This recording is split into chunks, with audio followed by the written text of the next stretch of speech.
Hey guys, it's Owen from Marzocchi, and today we're going to be talking about Bomber Air. So, you're excited about getting a new Bomber Air for your bike. The only two questions you have left are, what size do I get, and how do I install it? Luckily, we're here to help with a step-by-step guide on selecting the right shock for your bike, installing it, and getting it set up for that first ride. The first step is figuring out what shock is going to work for your bike. You've got two options, the trunnion mount and the eyelet mount. Let's talk about them. The eyelet shock has two eyelets at each end of the shock, and a shaft runs through each end. On the other hand, trunnion shocks bolt directly into the bike at the reservoir end. To determine what shock you need, take a look at your current setup and determine if it's either an eyelet or a trunnion mount. If you still can't figure it out, surf on over to your bike manufacturer's website and see what they recommend. Once you've figured out what style of shock you need, the next step is figuring out what size you need. Now, there's two measurements you need to take into account here. The eye-to-eye length and the stroke length of the shock. To measure your shock, you're going to want to start with the eye-to-eye measurement. Take your trusty ruler and measure from the center of each eyelet. Next, you'll want to get your stroke length. Start from the bottom of the stanchion to the center of the eyelet at the end of the shaft.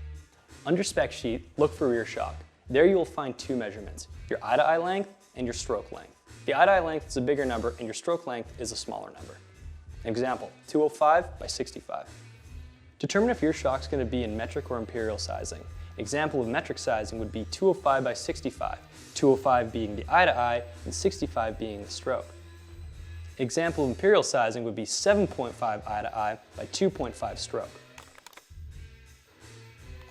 Eyelet hardware can be a little bit tricky. The best way to figure out which works for your bike is taking a look at the bike manufacturer's website. There, it'll tell you what hardware you need to buy, or if you can reuse the current hardware you have on your existing setup. But let's get into the different types of hardware. There's tons of different types of eyelet hardware, but let's go over the common ones. Here, you have your 7-piece crush washer, your bearing mounting hardware, your 5-piece flange bushing, and your 2-piece reducer. In some cases, you're going to have to remove the existing hardware from your shock to put the new hardware in.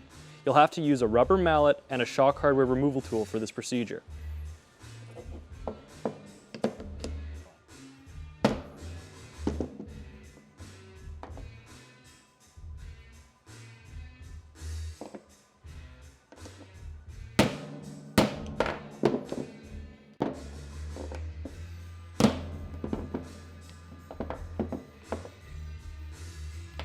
Now that the old hardware is out and you've determined the new hardware that you need, it's time to install it.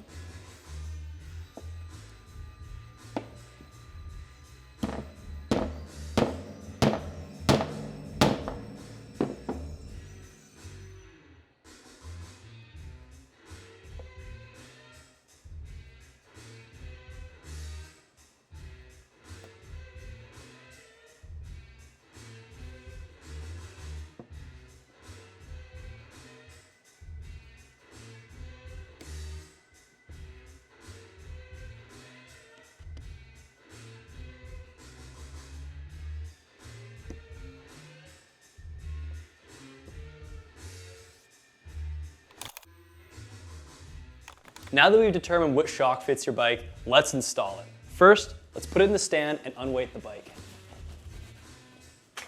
Now that the bike's in the stand, it's time to remove the shock. Start by unweighting the rear wheel, and then loosen off the hardware, front and rear.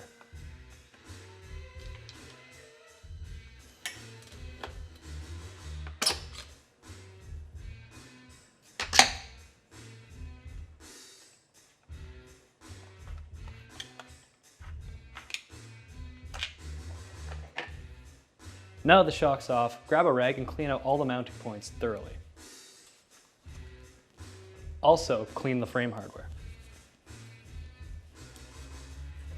Now that the hardware is put into your new Bomber Air, it's time to put the shock into the bike. Now it's time to reinstall the frame hardware. Make sure the hardware is thoroughly greased before installing. Use your Allen key to tighten the hardware back into place. Do the same with the rest of the hardware.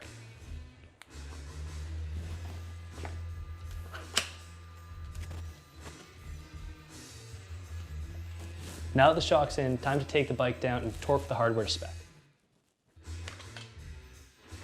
with a torque wrench, tighten the hardware to the bike's recommended torque spec.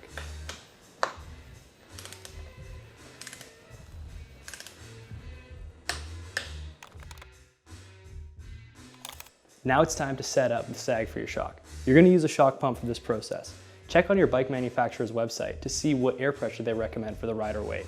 Typically, we aim for about 20% sag. You're going to start by taking off the valve cover of the shock. Once that's off, you can thread your shock pump onto the valve. When you're pumping up the shock to its recommended air pressure, make sure that you cycle the shock every 15 to 20 psi so you can properly equalize it.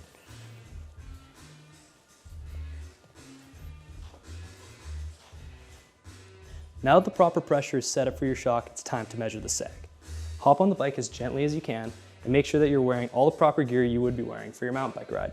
Make sure that the sag indicator is pressed up against the shock body so you can accurately see where your sag is at. Now that the sag indicator is pressed up against the shock body, have a friend come in and hold the bike so you can set up the sag.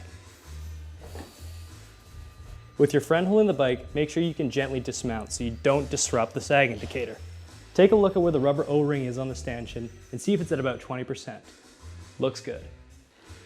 Nice work, your Bomber Air is all ready to go. It's time to ride.